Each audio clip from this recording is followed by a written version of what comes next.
கரூர் மாவட்ட காவல்துறையில் 19 அதிகாரிகள் பணியிட மாற்றம் செய்யப்பட்டுள்ளது பரபரப்பை ஏற்படுத்தியது.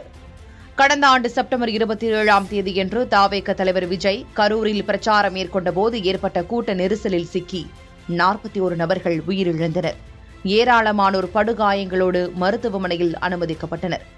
இந்தியாவையே உலுக்கிய இந்த விபத்தில் இந்த நிகழ்ச்சிக்கு அனுமதி கோரிய தாவேக நிர்வாகிகள் மீது வழக்கு பதிவு செய்யப்பட்டது. தொடர்ந்து இந்த விசாரணை சிபிஐக்கு மாற்றப்பட்ட நிலையில் சிபிஐ விசாரணை தொடர்ந்து நடைபெற்று வருகிறது. இச்சூழலில் தற்போது விஜயின் தாவேக ஆட்சிக்கு வந்து விஜய் முதல்வராகி இருக்கும் நிலையில் கரூர் விவகாரத்தில் பல்வேறு அதிரடி முடிவுகள் எடுக்கப்படும் என எதிர்பார்க்கப்பட்டன.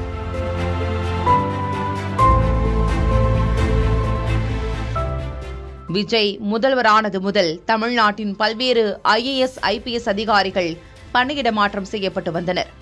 அந்த வகையில் தற்போது கரூர் மாவட்ட காவல்துறை கூண்டோடு மாற்றப்பட்டு உத்தரவிடப்பட்டிருக்கிறது.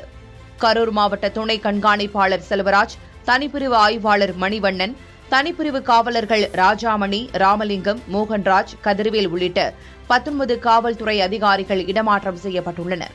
இதில் கரூர் கூட்ட நெரிசல் சம்பவத்தில் தாவேக நிர்வாகிகள் மீது வழக்கு பதிவு செய்தவர் காவல் ஆய்வாளர் மணிவண்ணன் என்பது குறிப்பிடத்தக்கது.